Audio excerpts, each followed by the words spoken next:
Salut les pirates, c'est le Capitaine Crochet. Boum! Avec qui? Avec mon ami Antoine, 230 livres. Salut Antoine. Salut Capitaine, salut les pirates. Antoine, pour une discussion proprement anglaise, proprement qui respire bien la Première Ligue, qui respire bien la pop anglaise à la Oasis, mon cher Antoine. On va avoir un très grand moment parce que c'est un très beau chapitre de boxe qu'on va vous parler aujourd'hui. Mais pour cela, nous étions obligés d'être accompagnés, Antoine, du seul et de l'unique, comme on dirait, there only one, Christian Delcourt. Salut, salut tout le monde. Salut. Oui, there's only one Ricky Hatton. There's only one Ricky Hatton. Ça, c'est sensationnel. Exactement, c'est un beau chapitre de boxe qu'on vous parle. C'est un champion, et c'est surtout quelqu'un, et c'est assez rare, non pas dans la boxe, mais dans le monde du sport, d'avoir un champion qui connecte d'une façon aussi profonde et viscérale avec un peuple. C'est pas anodin l'histoire qu'on va vous raconter. Et Christian a été sur place pour un événement et qui cristallise ce phénomène. Ce phénomène, c'est Ricky Hatton. Voilà. Ricky Hatton, qui est finalement le petit gars de Manchester, qui s'est toujours vécu comme ça, comme un mec simple, un mec de la working class qui va au pub, etc. Un petit jeune extrêmement simple. C'est presque marqué sur son visage que c'est un gars du peuple. Et Ricky Hatton, c'est un peu aussi le produit d'une très belle période de boxe, qui est la période 90 de boxe Antoine, puisque Ricky va avoir comme idole les Chris Eubank, les Nigel Benn, et va commencer sa carrière avec Frank Warren, qui est immense à l'époque, et il commence sa carrière souvent en sous-carte de Prince Nassim Ahmed. Antoine. C'est un petit gamin qui vit donc, qui grandit dans une famille. Je crois ils fabriquent des tapis, les Hatton, si je dis pas de bêtises. Et lui-même d'ailleurs, il essaiera à peu près au moment où il commence la boxe. Je crois qu'il arrête l'école relativement tôt. Il bosse à l'usine de tapis relativement tôt. Il se blesse à la main. On en fait un commercial parce qu'il n'est pas très habile de ses 10 doigts, en tout cas à l'usine. À l'époque, donc il est, voilà, c'est un lad. Les Anglais ont cette expression-là, c'est un lad, c'est un bon petit gars de Manchester. Voilà. Et il a une petite carrière amateur. Quand il se met à la boxe, alors déjà, tu l'as dit, hein, il est baigné dans l'ambiance particulière de la boxe des années 90 en Angleterre. Il va aller à Old Trafford avec son père et son oncle pour aller voir la revanche entre Eubank et Benn. Et ça lui fait des souvenirs pour la vie. C'est un truc. Alors lui, Christian. Et il y avait Christian et il y avait Ricky Hatton. Vous étiez là tous les deux. Vous étiez là tous les deux. Alors, évidemment, Old Trafford, c'est pas son temple. Hein. Il est de la crèmerie d'en face à l'époque où c'est des losers. Lui, c'est un fan de Manchester City, Ricky. Et à l'époque où Manchester United à l'Angleterre à sa botte, à l'époque où c'est vraiment bling, pendant ce temps-là, à City, le stade n'est pas plein et les fans qui sont là chantent « On est mauvais, mais on s'en fout ». C'est ça l'histoire de Manchester City, en fait. Les mecs sont attachés à leur club, ils ont l'habitude de ne pas gagner. Et Hatton, il est dans cette philosophie-là, il est dans cet esprit-là. Et alors, il commence quand même à gagner parce qu'il a une petite carrière amateur, pas très longue, mais il fait les championnats du monde junior et il est totalement truandé en demi-finale. C'est une anecdote assez sale parce qu'il y a 5 juges, en fait. Il surclasse complètement son adversaire. Il gagne selon 4 juges sur 5, mais le 5e juge donne un écart suffisamment grand en faveur de l'adversaire pour qu'il se fasse avoir. Et on prouvera après coup, c'est pas toujours le cas, mais on prouvera après coup que le juge en question était corrompu de façon très officielle, donc ça l'a quelque part spolié. Hein. Et Hatton, un peu dégoûté par ça, va passer pro relativement jeune à 18 ans. Voilà, c'est peut-être un peu dégoûté par ses mésaventures des championnats du monde junior. Et puis en même temps, il avait tout pour être un boxeur professionnel. Par le style, par ce qu'il dégage sur le ring, il avait tout pour être un boxeur professionnel. Christian, c'est vrai que c'est un profil que Ricky Hatton, qu'on n'a vraiment pas pas vu venir. Non, quand on dit qu'on n'a pas vu venir, on ne l'a pas vu venir, mais par contre, on l'a entendu. On l'a entendu, quoi. On parle des supporters, et elle est belle, le début de la belle histoire d'Antoine sur le début de cette carrière. C'est vrai qu'il a le physique de l'emploi, le lad, même sa tronche. Et c'est voilà, cette petite tronche-là, on trouve que il s'est d'ailleurs déguisé en lad lors de soirées festives ou en jockey même, en jockey aux couleurs de Manchester City. Ça, il adorait. C'était une des surprises qu'il aimait faire à ses amis. Et Ricky, qu'on n'appelle pas encore de Hitman à l'époque, c'est déjà un petit, je peux dire un petit branleur, mais il donne déjà, il sait donner du point, et il sait aussi donner de la gueule. Alors, quand on reparle de ces boxeurs anglais, quand on dit oui, il était là en 1993, ça devait être en septembre ou octobre 1993, ce Ben Eubank. Alors, le stade de Manchester United, on y était, c'est l'époque du grand Eric Cantona.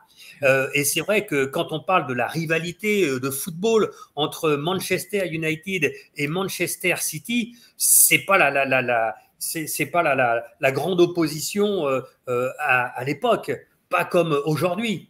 Mais par contre, cette chanson qui va accompagner d'ailleurs Hitman sur ses entrées, parce qu'en fait, il rentre sur l'entrée de Blue Moon, qui est la chanson. Oui. Qui est la chanson donc de Manchester City. Ouais. Et c'est en fait l'histoire, c'était de se dire qu'il n'y avait que dans le cas d'une Blue Moon que nos amis footballeurs de City pouvaient gagner.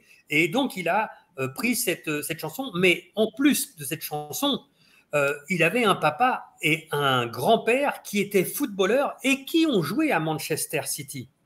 Ils ont joué à Manchester City, certes pas en équipe première, mais bon, il était dans une équipe, dans une famille, pardon, de sportifs, et c'est ce qui a forgé aussi la nature de Ricky Hatton, et puis c'est ce qui a forgé aussi sa popularité, parce que c'est pas simplement, tout à l'heure, vous avez dit, c'est le boxeur d'un peuple, mais c'est surtout le boxeur d'une ville, Manchester. Exactement, le peuple de Manchester, tu as raison. Le peuple de Manchester, et surtout, le peuple de Manchester non divisé, parce que Manchester est divisé avec City et United, mais quand il est question de Ricky Hatton, c'est vraiment le boxeur de Manchester, il n'y a rien à dire là-dessus. Et des choses incroyables, alors qu'on est dans une époque moderne, des choses incroyables vont se jouer avec la figure de Ricky Hatton, on en parlera plus tard, mais Ricky Hatton est, je pense, l'un des rares boxeurs de l'ère moderne qui a déplacé les foules. Cette expression, elle ne veut rien dire, mais quand tu regardes Ricky Hatton, elle veut tout dire, parce qu'il a vraiment déplacé des foules d'un point à l'autre du globe, simplement pour l'amour qu'on avait pour lui. Vas-y. Quand on dit un des boxeurs, alors déjà en Europe, il n'y en a pas d'autres. Hein. Ouais. Ah oui. Il n'y en a pas d'autres. Prince Nassim Ahmed, il ne déplaçait pas les foules.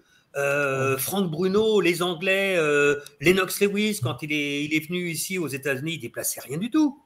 Vous regardez en France. Il y avait quelques Anglais, mais tous les noms que a cité Christian n'ont pas déplacé les milliers d'Anglais qu'a déplacé Ricky Hatton. Et on va vous en parler de ça, parce qu'on ne va pas vous spoiler, mais c'est fou à penser. Moi, je peux vous le dire, on dit souvent les Anglais, ils supportent leur boxeur. Ça dépend quel boxeur. Ça dépend quel boxeur. Oui, Lennox Lewis, il était un peu supporté. Moi, je suis allé voir un combat de James DeGale, qui a été un champion olympique anglais. Voilà. Et qui a été. Voilà. Tu sais combien il y avait d'Anglais à côté de moi? Il y en avait 8. D'accord? Il y en avait 8. Voilà. J'ai parlé avec eux, j'ai bu un coup avec eux, ils étaient 8. Voilà. Pour vous dire. Avec Ricky Hatton, c'est pas 8. Mais on va voir ça plus tard. Et finalement, ce côté sportif qu'il y a dans la famille, comme le dit Christian, va forger son style. Aujourd'hui, on essaye de vous raconter une histoire au confluent du sport, au confluent du football, au confluent de la musique, parce que Ricky Hatton est un fou de musique anglaise. Voilà. Et cette histoire, je vais la raconter accompagnée de ce livre, Vegas Tale de Ricky Hatton, qui est un des livres, je vais vous le dire honnêtement, si vous aimez un peu le personnage Ricky Hatton, déjà, j'ai l'impression de l'entendre parler quand je le lis. Hein, vraiment, j'entends sa voix. Et en plus, c'est un des plus fun à lire. Ce mec est resté tellement humble, mais c'est plus fun. Et on va vous parler de stars internationales qui voulaient être amies avec Ricky Hatton. Cette histoire est incroyable, c'est pour ça que je voulais en faire une discussion Hall of Fame avec la boîte de la boxe, avec 130livres.com. Mais sur le style du début, à savoir que Ricky Hatton, grâce à Frank Warren et grâce à cette grande période Nassim Hamed, va faire beaucoup de combats aux États-Unis. Dès ses premiers combats, il va combattre au Madison Square Garden. Et d'ailleurs, son copain de l'époque, les deux commencent un peu en même temps. Les deux sont ensemble et s'encouragent et prennent du temps ensemble parce qu'ils sont un peu seuls dans leur début professionnel aux États-Unis en tant qu'anglais. C'est Ricky et Danny Williams. Danny Williams qui finira par affronter Mike Tyson évidemment et Vitaly Klitschko. Danny Williams. Et les deux sont comme ça, ils se serrent les coudes et ils commencent leur carrière en sous-carte de Nassim Hamed quand il est aux États-Unis, notamment Madison Square Garden. Et voilà. Donc Ricky va commencer sa carrière mais avec beaucoup d'expérience à l'étranger. Et ce qui va faire que sur la scène anglaise, c'est un nom, son style est totalement adapté au public, c'est-à-dire c'est un action fighter, il aime être sur l'homme, excellent décalage pour travailler au corps, c'est formidable, c'est vraiment, tu t'ennuies pas, tu regardes un combat d'Eric Hatton, tu t'ennuies pas. Vas-y Christian.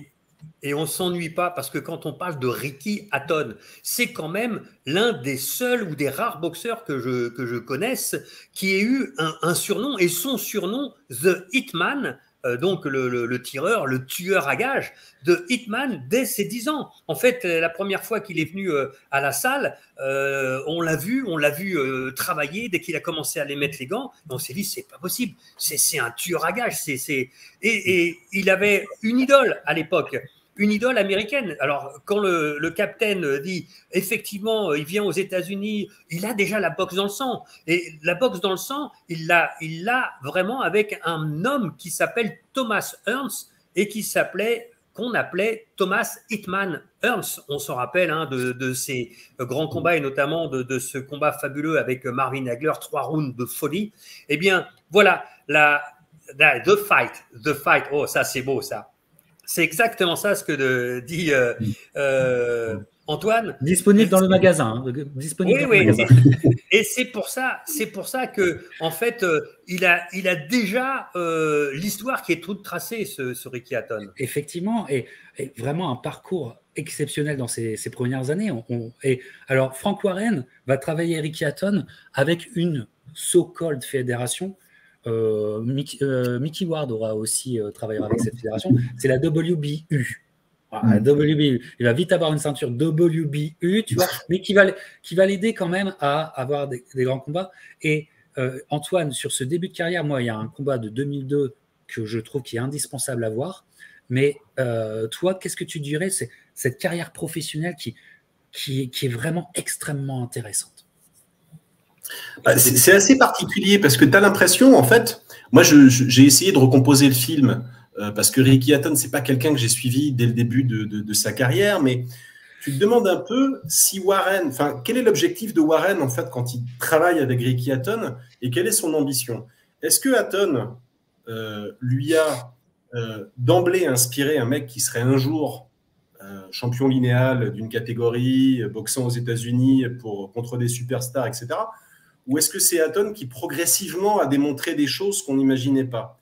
C'est une vraie question en fait, parce que le circuit WBU quelque part donne une petite notoriété, mais quand tu regardes le début, il combat beaucoup Hatton, donc il accumule de l'expérience. Ça c'est quelque chose qui va être utile pour la suite de son parcours, mais il affronte des chevaux de retour, il affronte des mecs comme Freddie Pendleton, il affronte Vince Phillips, mais qui a un peu vieilli, il affronte un type qui s'appelle Eamon McGee, mais qui est plutôt un prototype de cogneur local, pas extrêmement brillant techniquement. Mais justement, ça c'est un combat sur lequel je veux revenir, tout à fait.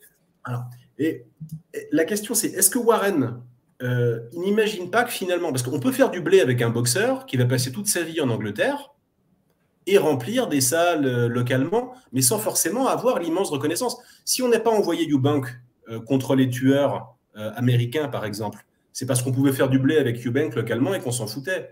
Donc, est-ce que le plan de vol à la base avec Hatton n'était pas finalement d'en faire un boxeur très populaire localement qui remplisse les salles à Manchester et qui les remplisse bien, plutôt que d'aller une salle ouais, ou les stades. Voilà, non, quand qui remplissent vraiment une salle, c'est la Manchester Arena. Ouais. Parce que là, tu peux faire, voilà, tu fais combattre ton boxeur 2-3 fois dans l'année, il remplit à chaque fois la Manchester Arena, bon sang, tu fais de l'argent. Mais je crois, Antoine, tu touches du doigt, et je pense que la réponse est dans ta question, parce que il faudra savoir qu'après son grand combat contre Sioux, il se désengage avec Frank Warren pour avoir cette carrière américaine dont on va parler. Donc, et je pense que tu touches du doigt exactement une certaine mentalité chez Frank Warren. Mais toujours est-il que on n'est pas au niveau mondial, sauf que, comme le dit Christian, la Manchester Arena, elle est déjà remplie. Et elle est remplie en 2002 pour ce combat contre Eamon Maggie. Eamon Maggie, très bon boxeur irlandais, qui n'a pas été assez sérieux, sinon elle aurait pu faire encore plus gaucher et tout ça. Et Hatton McGee, mais ça c'est les combats anglais qu'on aime. Parce que vraie rivalité, ils veulent en découdre, et gros combat. McGee, je pense que McGee n'avait pas 12 rounds dans les jambes, mais sauf qu'il a heureusement pour Hatton. À ce moment-là, heureusement pour Hatton, parce qu'au premier round, Hatton se fait sécher à froid par un très beau contre de Maggie. Très bon. Et ce combat-là, c'est un Hatton qui est séché. Et donc là, on voit de l'expérience en marche, en fait. Tu sais, parce que Hatton remultiplie d'efforts pour repasser devant, pour redominer le combat. Énorme décharge d'efforts de la part de Ricky Hatton. C'est vraiment à voir. Et le style et la mentalité Hatton est vraiment prégnante dans ce combat que je vous conseille de 2002. Comment dire, si tu n'as pas cette mentalité de hitman qu'a Hatton, tu perds ce combat. Mais il ne le perd pas. Il va changer la donne. Et en le travaillant encore, en étant sur l'homme, en étant dans un esprit sacrificiel, tout en étant technique. Hatton, c'est un brawler, il aimait ça, mais c'est très technique, très technique. Et vraiment, c'est quelque chose que je vous conseille. Et ce qui est très intéressant déjà à cette époque, Hatton va vraiment adorer un boxeur et prendre beaucoup techniquement. Il dit lui-même dans son livre qu'il va prendre beaucoup d'un boxeur que nous on adore, que Christian adore, que j'adore, qu'Antoine adore. C'est Marco Antonio Barrera. Ricky Hatton commence à vraiment adorer la boxe de Marco Antonio Barrera et à adapter un petit peu, essayer de le ressembler à ce moment-là. Et l'histoire est belle parce que Marco Antonio Barrera, on va en reparler. Voilà. Quelqu'un veut rajouter quelque chose sur ce Ricky Hatton avant 2005, les amis? Oui, justement, quand on les premières infos qui remontent de l'Angleterre à propos de ce boxeur-là, c'est un boxeur qui n'a jamais reculé dans un combat. Il a toujours avancé. Si vous regardez toute la carrière et tous ses principaux combats, jamais on a vu Ricky Hatton reculer. S'il a reculé, c'est parce qu'il était en difficulté, il en avait pris une et il est allé au sol, comme notamment dans cette première reprise.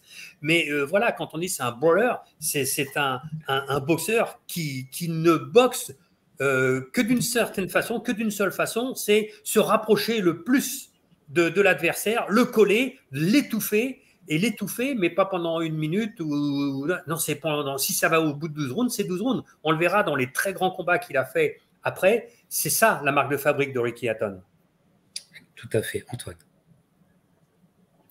Sur ce début de carrière, je pense qu'on a à peu près tout dit. Sinon, une fois de plus, il passe un peu sous le radar, parce que quand il arrive à sa première grande échéance, dont j'imagine on va parler, Captain, quand on voit, quand il explose sur la scène mondiale, il a déjà 38 combats, en fait. Il a déjà 38 victoires en autant de combats. Donc, il a accumulé, il a malgré tout un certain bagage.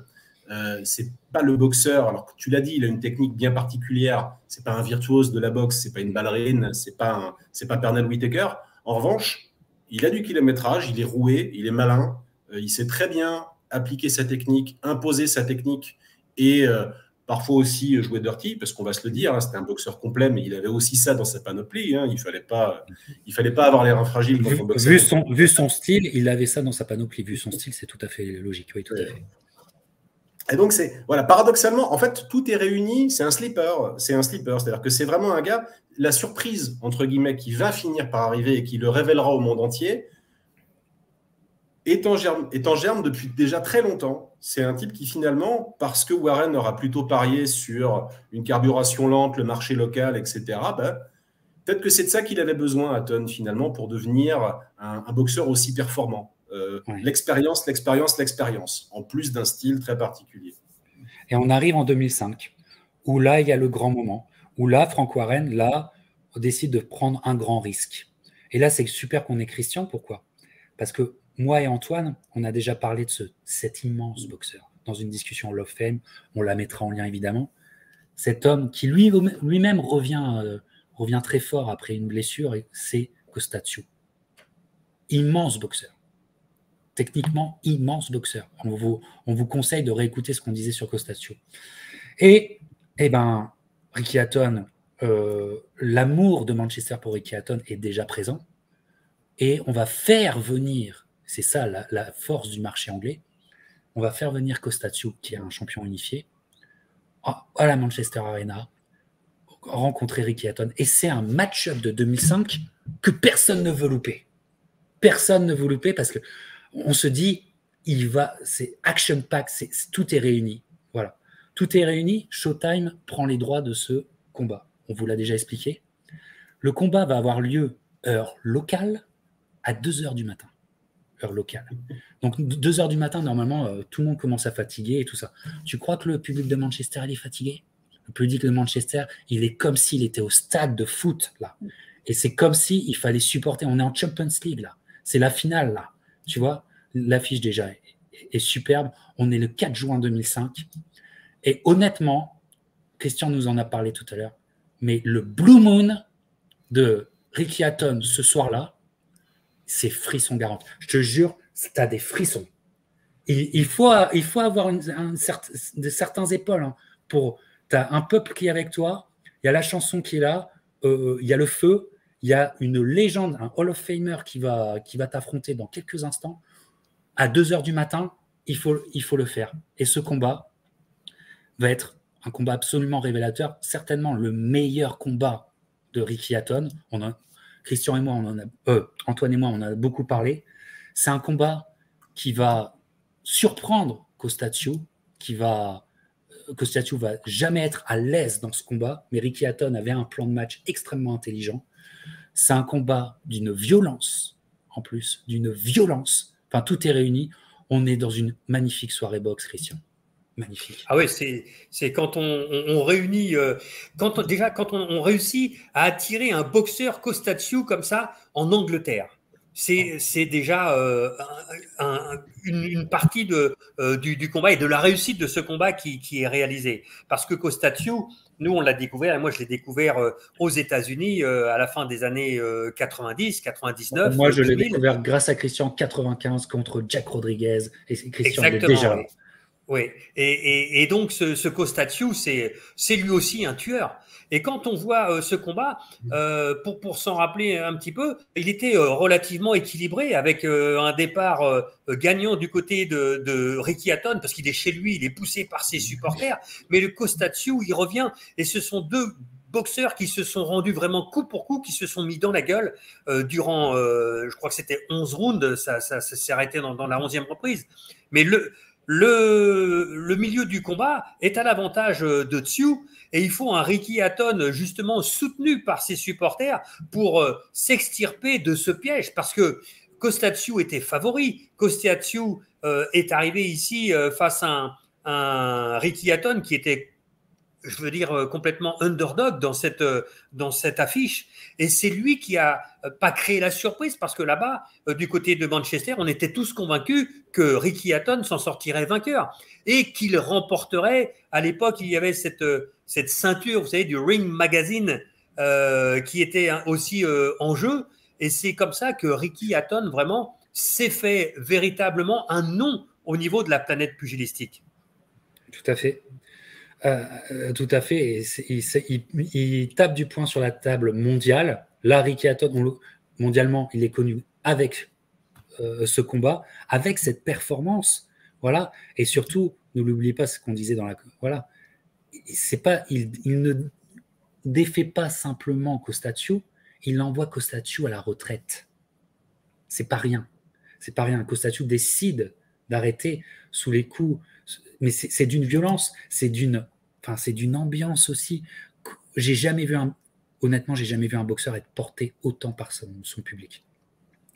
Le 9e round, le 10e round, il y a une vraie différence. Le public est là, c'est incroyable. Franchement, c'est à voir, quoi, je veux dire, parce que en termes sensationnels, c'est vraiment beau. Et l'impression est très forte. Vous savez quoi? Entre-temps, Ricky Hatton a développé une amitié avec Marco Antonio Barrera. Marco Antonio Barrera est le premier au téléphone à l'appeler pour le féliciter. Christian, à toi. Oui, juste pour terminer, je me rappelle qu'il y avait un arbitre français qui s'appelait Alfred Azaro. Qui était juge. Ouais. Qui était juge. Et quand on l'avait retrouvé lors d'une réunion juste après avec Jean-Claude, et nous avait dit, j'ai assisté à un combat de fou. Un combat de fou. Voilà. Tout à fait. Et ça se sent. Et mondialement, c'est énorme. Regardez le Ring Magazine qui suit ce combat. Voilà.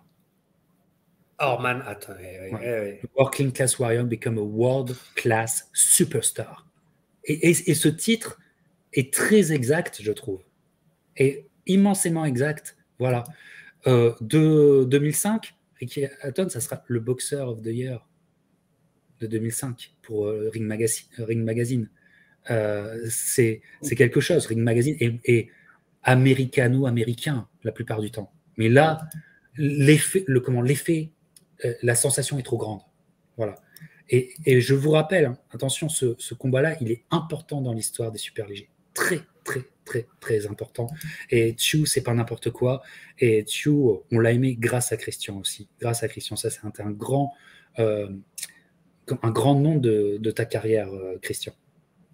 Ah oui, ça c'est sûr que quand on se rappelle de Costa-Tchou, on se rappelle de ses combats. Alors Jack Rodriguez, Roger Mayweather, on l'a vu ensuite. Quand on parlait tout à l'heure de Vince Phillips, il a aussi affronté Vince Phillips. Oui. Et puis Rafael Ruelas, voilà, et tant d'autres. Et puis Julio César Chavez quand même, hein.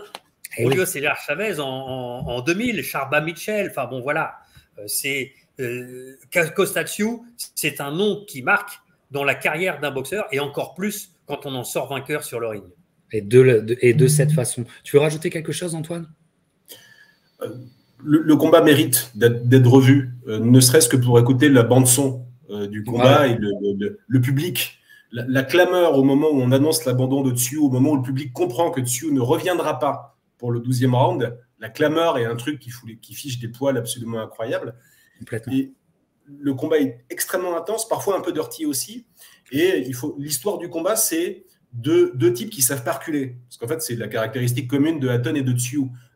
Tchou plus un sniper à la Golovkin, Hatton plus un bagarreur de près, mais c'est deux hommes qui détestent reculer. Et donc, toute l'histoire du combat, c'est qui va arriver à imposer sa volonté à l'autre. Et effectivement, c'est un peu du à toi, à moi. Début du combat, à l'avantage d'Hatton qui prend Tchou à froid. Milieu de combat avec le vétéran qui impose son style, qui est plus précis, qui touche.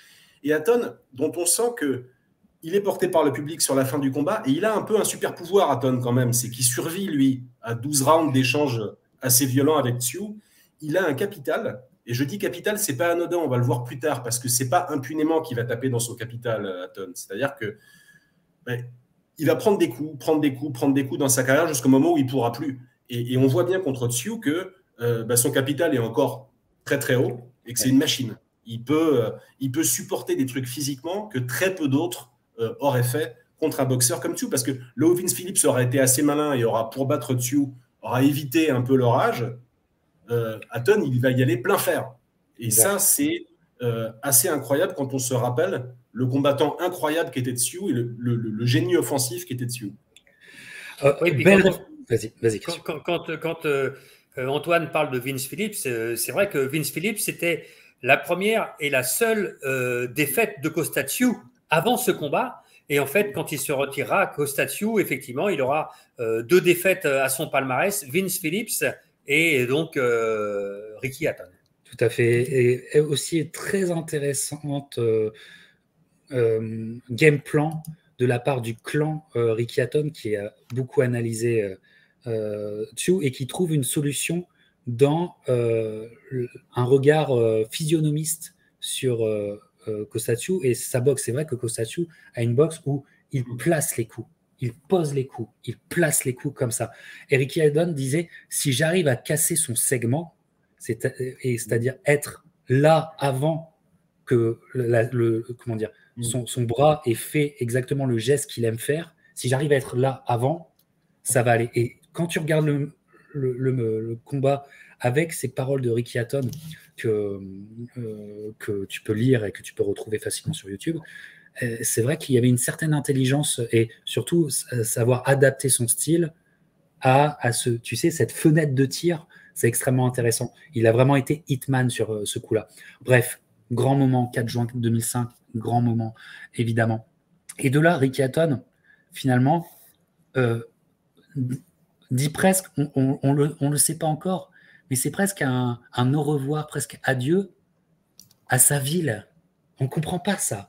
À sa ville, on peut pas le savoir d'ailleurs, mais on comprend pas. Et là va se développer une autre carrière. Alors il y a un combat contre Carlos Mossa qui va arriver à la suite de ça, où il va réussir à sortir. Il est moins fringant, Ricky Hatton. Tu te dis, bon, il faut qu'il se remette de cette guerre, etc. Il arrive à finir Mossa. Voilà. Mais je sais pas si, je me souviens plus si ça se joue à Manchester, ce combat-là. Je crois qu'il se joue à Sheffield. Il joue pas à Manchester. Oui. Là, Sheffield.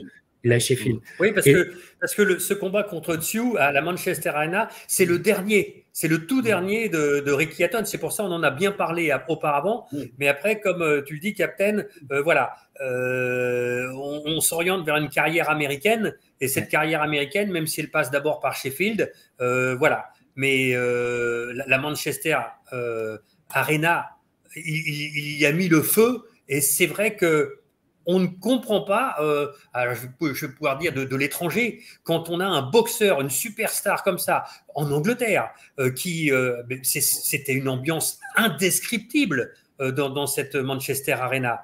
Et quitter cela, alors effectivement, bon, pour aller à Sheffield, c'est pas très loin, mais l'objectif, c'est vraiment maintenant de découvrir le monde et de conquérir le monde. De conquérir le monde, de conquérir... Et le monde, et c'est bien sûr les États-Unis. Exactement. Il arrête son association avec Frank Warren qui va lui donner les mains libres à Ricky Hatton pour s'engager avant tout avec HBO. Engagement avec HBO. N'oubliez pas que c'est sur Showtime, hein, le combat du 4 juin 2005. Mais là, HBO, non, lui c'est pas possible. On le prend. Donc, contrat longue durée avec HBO, il va combattre et va arriver une carrière américaine qui est plus en dents de scie on a oublié que c'est une carrière en dents de scie, mais c'est génial à voir et je vous conseille encore la lecture de ce livre. Évidemment, pourquoi ? Parce que Ricky Hatton vous explique tous les rouages de la construction de ces combats aux États-Unis et la progression folle qu'il va avoir, notamment à Las Vegas. Mais on ne va pas commencer à Las Vegas, on va commencer sur la côte est, du côté de Boston, dans un combat que moi j'adore, mais qui est très compliqué, c'est celui-là. Ricky Hatton contre Luis Collazo. Luis Collazo, que je salue, même s'il n'écoute pas une émission en français, mais j'ai parlé avec lui cette semaine. Il prend sa retraite, il vient de prendre sa retraite cette semaine, Luis Collazo. Mais Luis Collazo a la ceinture de WBA chez les Walter. Et Ricky Hatton, donc, monte de catégorie pour aller tout de suite prendre une ceinture chez les Walter. Les Walter, il faut être chez les Walter déjà à l'époque. Eh ben ouais, il faut se placer chez les Walter. Il y a Floyd Mayweather qui est déjà là, etc. Hein, on est en 2006. Sauf que, et ça, c'est la théorie qu'on a tous sur Ricky Hatton, finalement, on va quand même s'apercevoir, notamment à cause de ce combat, que Ricky Hatton est l'homme d'une catégorie. C'est un 140 livres, finalement. Et que les changements de catégorie, ça ne va pas à tout le monde. Et on va aller sur un combat où, normalement, Ricky Hatton doit le gagner. Et puis, c'est gaucher-droitier. Et Luis Collazo va être séché par Ricky Hatton sur... alors Antoine a disparu, mais elle va réapparaître. Ricky Hatton va sécher Luis Collazo en contre au bout de 10 secondes. On se dit, oh là là, ça va aller vite. Oh là là, le Ricky, là, il est bon, ça va vite. Le public de Boston dit, oh, c'est bon. Mais Luis Collazo est je vous le dis, un boxeur très sous-estimé, mais c'est un immense boxeur gaucher. Et en fait, c'est une guerre qui va parce que Luis Collazo s'en laisse pas découdre. Je pense que Luis Collazo a fait peut-être assez pour gagner. Ricky Hatton, on peut aussi estimer que Ricky Hatton a fait assez, mais ce qui est assez difficile, c'est qu'on voit pour l'une des premières fois sur les grands networks, un Ricky Hatton qui à la toute fin du 12e round, va être en vraie difficulté, mais va s'accrocher comme il le faut, mais va être en vraie difficulté. Bref, c'est un combat à voir, notamment gaucher-droitier, et ce qu'il donne, c'est un combat très âpre, très très âpre. Voilà, c'est un combat difficile, et Ricky Hatton, heureusement qu'il a le fighting spirit de Manchester avec lui, parce que c'est un combat qui peut tourner mal. Alors, il s'en sort. A-t-il été un petit peu aidé? Peut-être, oui. Oui, non, on peut dire oui. Mais la décision, oui, a été contestée, notamment du côté de Collazo, parce que c'est vrai que c'était vraiment très, très, très, très serré et que au jour où on envisage une carrière américaine pour Ricky Hatton, ça fait vraiment pas bien sur le papier de commencer par une défaite. Donc, oui, incontestablement, c'est un combat qui était extrêmement serré. Il aurait été donné à l'avantage de Collazo. Il n'y aurait absolument pas eu de vol. Mais bon, voilà. Ricky Hatton en sort vainqueur. Un jour où, juste avant le combat, il y a eu un compte de 10, vous savez, qui a été honoré à la mémoire de Floyd Patterson, qui était décédé 2 jours avant. Et ça aussi, ça avait mis aussi de l'ambiance dans cette salle. Oui, tout à fait. Tout à fait. Antoine, Hatton Collazo, pour démarrer une carrière américaine, on a déjà vu plus simple. Ouais, non seulement c'est démarrer une carrière américaine, mais en plus c'est démarrer en welter. Et ça, malgré tout, ça aura une importance parce que Hatton, on l'a dit, a un gros moteur, un physique impressionnant, mais ce ne sera jamais un vrai welter. Il est quelque part, sa vraie catégorie pour le coup, c'est les 140 livres. C'est là qu'il est performant. Et pour une fois, il n'a pas la domination physique sur son adversaire. Et en plus, il a affaire à un Collazo qui s'adapte. Non seulement il est gaucher, mais en plus, il a un IQ box. Collazo ne fait pas partie de la collection des boxeurs portoricains ultra brillants, ultra instinctifs, mais c'est un travailleur du ring et c'est un type intelligent qui réfléchit, qui s'ajuste. Alors, il faut rappeler qu'il a aujourd'hui 40 ans, Collazo, et il serait temps qu'il arrête sa carrière. J'espère. C'est fait. Il a pris sa retraite cette semaine. Voilà, il a sans doute boxé trop longtemps. C'est un type qui n'a pas eu beaucoup de chance avec l'industrie de la boxe. La faute peut-être à une fanbase qui était trop réduite, la faute à un style pas toujours flamboyant peut-être. En tout cas, ça a plus été un faire-valoir qu'autre chose, mais le Collazo que Hatton boxe en 2006, c'est un boxeur très dur. Et pour un premier combat en welter et une première expérience américaine, on ne s'en rend peut-être pas bien compte, mais c'est une victoire importante. Ce qui est regrettable au fond, là-dessus, c'est pas que Hatton ait eu la décision, pourquoi pas, ça arrive, on a vu beaucoup plus scandaleux. Non, le problème, c'est qu'il n'y aura pas de revanche. Et ça, en effet, ça aurait été quelque chose de légitime, de normal, de bienséant, de tout ce qu'on veut. C'était trop une galère. Mais ça aurait été évidemment un combat très risqué. Quand on voit la physionomie du premier, c'était sûr que c'était en termes de business, c'était pas un très bon choix d'y retourner. Et il le dit lui-même, les welters, ça a toujours été compliqué pour Ricky. Voilà, mais ils s'en sortent comme il faut. Et va démarrer Ricky Hatton à Las Vegas. Ricky Hatton à Las Vegas, c'est unique. pas forcément pour les combats, pas pour tous les combats, mais ce que Ricky Hatton a amené à Las Vegas le remercie encore.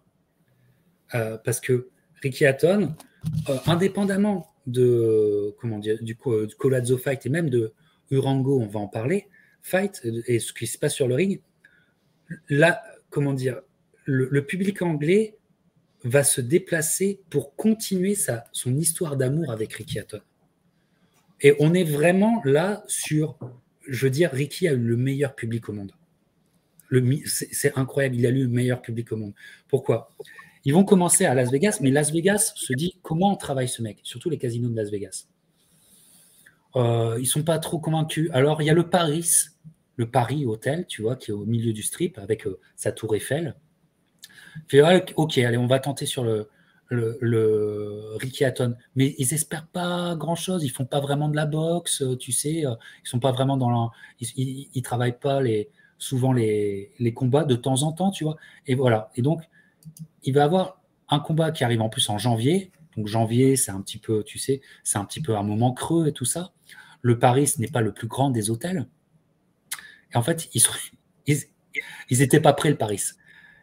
Parce que là, en janvier, il y a 5000 Anglais qui débarquent pour Hatton Urango. Je veux dire, en termes de match-up et de renommée, ça intéresse que les fans hardcore. Urango était aussi un boxeur très dur, très dur. Et donc, il se complique encore une fois la vie, Ricky Hatton, à prendre un boxeur très dur. Et ça ne va pas être simple. Ça va être un combat dur, etc. Sauf que le Paris, mais 5000 Anglais qui boivent du soir au matin et qui jouent, mais pour un casino, c'est génial. Et le Paris se dit, mais le Paris a réussi son pari auquel il ne croyait pas lui-même. Et même si vous connaissez le Paris, à un moment, pour aller dans le grand, il y a un hall immense, à un moment, il y a un rétrécissement. Et en fait, les gens ne pouvaient plus passer, il y avait trop d'anglais. Il y avait trop d'anglais, tu vois. Il y avait trop d'anglais. Et c'est absolument génial. Et donc, ce combat ne va pas rester dans l'histoire, mais ce combat, en fait, est important pour dire que, il y a un truc à jouer avec Ricky Hatton dans l'industrie de Las Vegas, et les casinos commencent à comprendre ce que ce mec peut apporter, c'est-à-dire son public. Après, le combat est ce qu'il est, comme je vous dis, Urango aura des bons combats. Hein. C'était un boxeur HBO aussi. Il aura des combats contre Berto, etc. C'était un dur. Antoine, encore une fois, Ricky, sportivement, se complique la vie avec mais on est en 140 livres avec Urango, Antoine. Ouais, c'est un Urango, là encore, on parlait, je parlais tout à l'heure du capital santé, du capital physique d'Hatton. Urango, ça tape. Donc là encore, c'est pas un adversaire de renom, mais c'est abrasif et ça lui fera mal. Alors, Hatton, il y a une bizarrerie. Pendant ce combat, il a des gants, les commentateurs font la remarque. Il y a des gants qui remontent très très haut sur les avant-bras, qui lui couvrent quasiment tout l'avant-bras. C'est un truc que j'ai jamais bien compris. Alors, je ne sais pas quel était le choix de matériel en particulier. Mais alors, quand on regarde les cartes, l'écart au pointage est hyper important. Je crois qu'on file 11 ou 12 rounds à Hatton.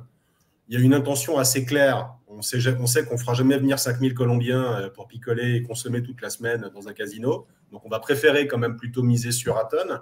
À mon avis, la magie noire de Vegas l'a un peu opéré, parce que le combat est plus serré que ça quand on le regarde objectivement. Après, Hatton fait quand même de bonnes choses. Enfin, il domine physiquement son adversaire, il fait du Hatton, mais techniquement, il y a quelques bonnes choses. Ce n'est pas le combat le plus excitant du Hitman. S'il faut en voir 2-3, regardez pas forcément Hatton Urango. Néanmoins, ça reste un combat que moi, j'ai eu plaisir à revoir en diagonale pour préparer l'émission. Christian, souvenir de ce combat? Un gaucher Urango ce qui ajoute à la difficulté, c'est aussi que Hatton a une histoire avec les gauchers et après, sortie de. Non, la grande nouveauté, comme le disait le capitaine, c'est effectivement de se dire on est en train de créer une histoire. On est en train de créer une histoire avec ses fans parce que nous qui sommes allés à Las Vegas depuis des années avec Jean-Claude, on n'avait jamais vu ça. Vous voyez des fans, et ce ne sont pas du tout les mêmes, mais on parle de Julio César Chavez. Voilà.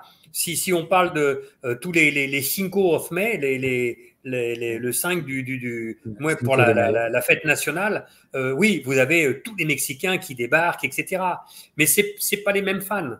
Là, ce sont vraiment des fans supporters, des fans anglais, des fans footballeurs, des fans boxeurs qui sont là et qui amènent leur joie de vivre. Parce qu'il ne s'agit absolument pas de hooligans comme on en a l'impression. On se dit, oh là là, attention, il va y avoir 5 000, 10 000, 30 000 fans, 30 000 Anglais, il va falloir se planquer. Non, c'est une ambiance super bon enfant. Ouais, super avec un peu de bière. Avec un peu de bière. Effectivement. Mais pour ce combat, Las Vegas comprend tout de suite. Pour ce combat, ramener 5000 personnes, tout le monde comprend. Regardez, c'est Castillo qui est en sous-carte. Et donc, on est en 2007, et donc, va avoir... Et là, il y a un combat entre... C'est pas un combat, mais là, les casinos veulent se placer. Et là, le César, qui fait plus de boxe, veut se placer sur Ricky Hatton avec le win. C'est une histoire de Las Vegas, cette carrière de Las Vegas de Ricky Hatton. Et c'est magnifique, moi, ça me passionne. Pour le prochain combat. Et on est dans une période extrêmement importante. Pourquoi? On vient d'avoir Floyd contre De La Hoya. Voilà. On a eu ce combat, qui était le combat du siècle. Enfin, qui a vécu ce combat, c'est très bien l'engouement qu'il y avait autour de ça. Et avec Ricky Hatton, finalement, en termes d'engouement à Las Vegas, ils vont réussir à faire un truc de ouf. Et ils vont en même temps réussir à se placer, parce que là, le Ricky Hatton, le Hitman, est de retour, à se placer pour un méga fight.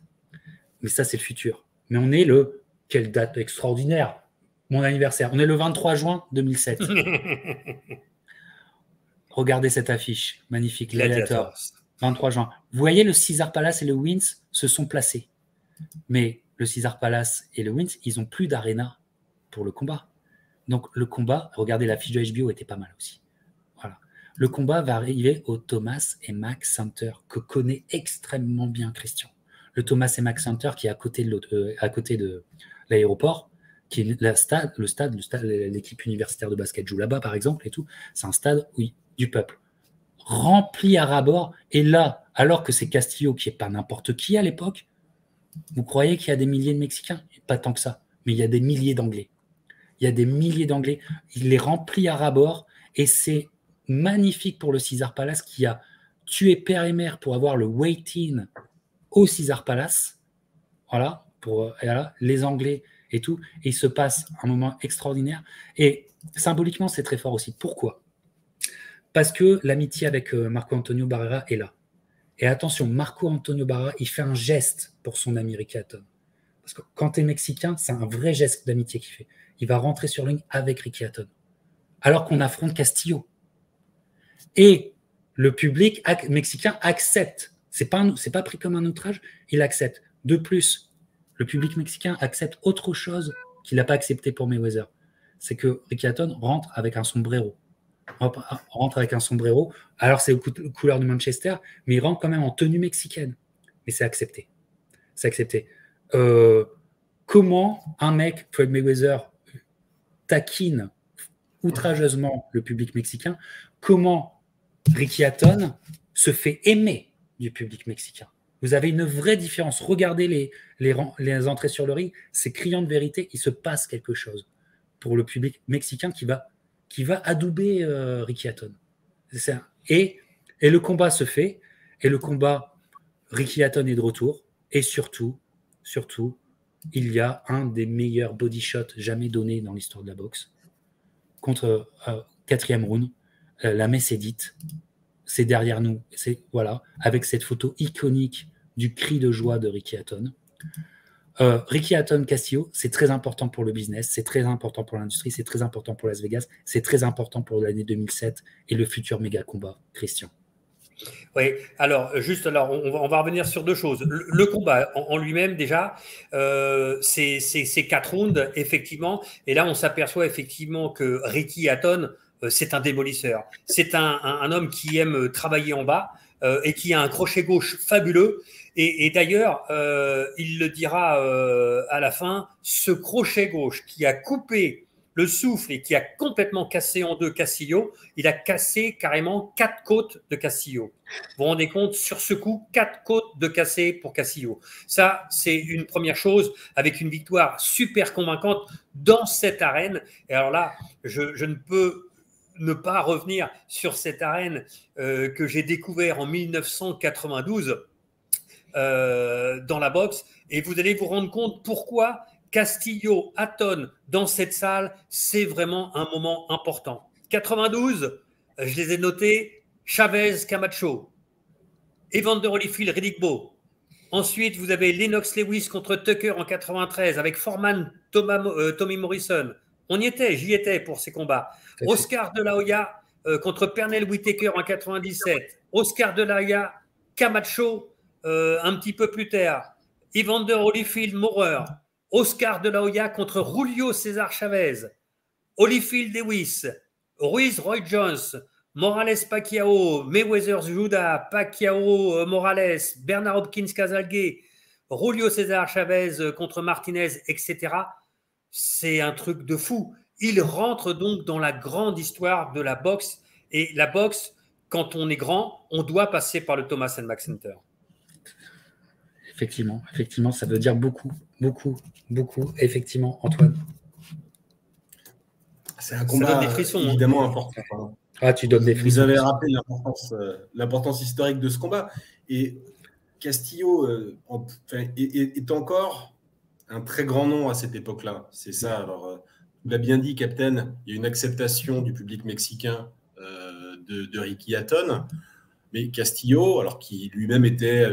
qui racontait la belle histoire du type un peu obscur dans ses débuts, qui s'est fait un nom à la force de ses poings.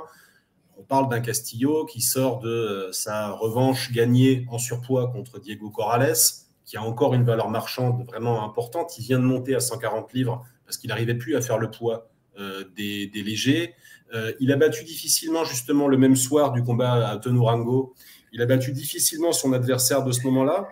C'était Ngujo, c'était un Camerounais qui est un peu un oublié de l'histoire, mais qui était un bon, qui n'a jamais perdu par basé à Montréal. Voilà, il a battu Souleymane Mbaye, il a battu Randall Bellet, il aura échoué contre des bons boxeurs, hein, que ce soit Castillo de peu au point, que ce soit contre Poli, que ce soit contre Orango. Donc, Castillo démarre dans la catégorie. Peut-être qu'il est déjà un petit peu émoussé, mais on ne s'en rend pas compte, en fait. Ouais. On ne s'en rend pas compte. Et Hatton va en profiter. Quand vous regardez le combat, Castillo est confronté à une meilleure version de lui-même. Il essaie de jouer sur son allonge pour éloigner un peu Hatton. Il essaie de travailler au corps, mais Hatton le fait mieux. Hatton fait tout un petit peu mieux. Castillo, d'ailleurs, se frustre. Il prend un point de pénalité au 4e round avant de finir KO. Et on voit la manière dont Hatton prépare ce fameux KO au foie. C'est assez génial. Le crochet gauche au foie, il passe une fois. Il passe 2 fois. Cortez fait un très léger break. Et juste après le très léger break, il envoie une 3e fois sa gauche au corps. Et là, ça coupe complètement le souffle de Castillo. Si j'étais mauvaise langue, je dirais que c'est un peu plus... On est le lendemain du combat entre Davis et Ryan Garcia. C'est plus violent que le KO Davis contre Ryan Garcia. On comprend pourquoi Castillo ne s'est pas relevé. Tout à fait. Et tu notes Joe Cortez, arbitre. Regardez, c'est Joe Cortez, l'arbitre, qui arbitre très bien ce combat, etc. Sauf que Joe Cortez va avoir son importance dans quelques mois. Eh oui. Le soir-là, il aura plutôt protégé Hatton. Exactement. Voilà. Et on va discuter de Joe Cortez par la suite. Alors, immense succès. Las Vegas a une pépite qui ramène du pont. De 5 000, on est passé à 15 000 personnes. 15 000 Anglais qui débarquent. C'est beaucoup. Tous les Anglais ne sont pas dans le stade du Thomas & Mack Center. Voilà. Entre-temps, comme on vous a dit, il y a eu le fight entre Oscar et Floyd. Vous savez qu'il y a une clause de rematch de ce combat entre Oscar et Floyd. Une clause de rematch qui s'évapore au bout d'1 an. Alors, Floyd veut encore un méga combat et d'ailleurs, il dira qu'il arrêtera après ce méga combat. L'industrie impose, ça devient logique. Ce méga combat, c'est ça. C'est Floyd Mayweather contre Ricky Hatton. Et honnêtement, alors qu'il avait gagné contre De La Hoya, honnêtement, moi je me souviens extrêmement bien, et Christian va être sur place, mais honnêtement, on se disait, il va le faire au jeu. Ricky, c'est peut-être le mec qui va le faire. Voilà, De La Hoya a montré la voie, peut-être qu'il n'a pas réussi, il s'est emmêlé les pinceaux dans ce all-action fight. Ricky, il va le faire. Et arrive un build-up. Mais en fait, le build-up, pour moi, il est bien mieux que Floyd contre Oscar. Le build-up de ce combat, il est génial. Pourquoi ? Parce que Ricky Hatton, c'est un mec qui a une gouaille. C'est un mec qui a de l'humour. C'est un mec qui sait parler à un public. Il a ça en lui. C'est un mec qui va dominer Floyd dans le propos. Floyd a un propos ultra mécanique, quoi. Tu sais, je suis le meilleur, money, money, money, TMT, TMT, TMT. Tu sais, c'est mécanique. Ricky va, va à chaque fois le dominer. C'est une tournée mondiale pour préparer ce combat.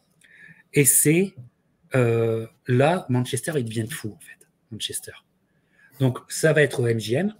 Ça va être en fin d'année 2007. La carte est pas mal. Je me souviens encore qu'il y avait Peter Manfredo contre Jeff Lassie en sous-carte avant le Big Fight. Je ne sais pas si tu t'en souviens, Christian, mais pour te dire que je me souviens de tout, tu vois. Et tout, j'étais avec Christian, j'étais avec Jean-Claude par la pensée, là. Et il y avait le petit frère, Matthew Hatton aussi, qui combattait. Exact. Et là, Ricky Hatton, sur ce gros fight, il y a une ville entière qui se déplace. Il a été dit, et les chiffres sont officiels, 35 000 Anglais débarquent à Las Vegas pour ce combat. C'est 35 000 personnes qui veulent justement être dans le moment. Tous n'iront pas au stade. Hein. Tous ne pourront pas aller dans le MGM Grand Arena, qui au maximum peut atteindre 16 500 places. 17 000 maximum. 35 000 Anglais sont là. Ils sont là, mais ils sont là pour leur homme. Ils sont là pour leur homme. La semaine du combat, Christian, mais ça devait être une folie parce qu'il faut qu'on parle de la pesée. Il faut qu'on parle de la pesée, Christian, parce que pour moi, c'est une folie. Cette semaine de combat, là, parle-nous-en, là. Parle-nous-en. Alors, écoutez, je vais vous donner déjà l'importance que revêt ce combat au niveau de Canal+ et au niveau de Jean-Claude et de moi. Il se trouve que nous sommes donc en décembre, le 8 décembre 2007, et qu'on a le choix avec Jean-Claude de rester au Canet en France pour commenter le championnat du monde de Brahim Asloum contre Juan Carlos Rebeco, qui a lieu le samedi, et dans la nuit de commenter Floyd Mayweather et Ricky Hatton. Il nous faut à Canal+ organiser 2 équipes de commentateurs. Sébastien Hulot fera, je ne sais plus avec qui, le combat au Canet.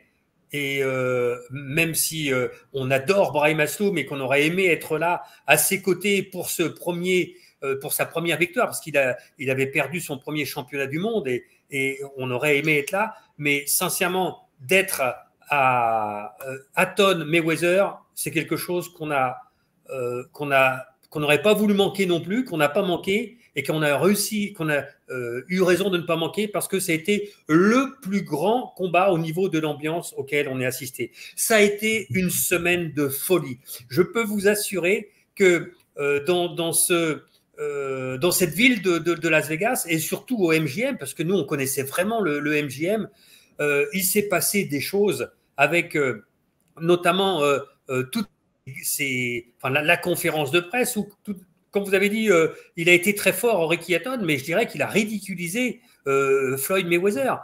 Floyd Mayweather, c'est un beau parleur, etc. Mais finalement, il était en dessous du petit Ricky Hatton. Et il y avait toujours ces Anglais, que ce soit partout, qui chantaient « There is only one Ricky Hatton, there is only one ». Mais c'était un truc de fou.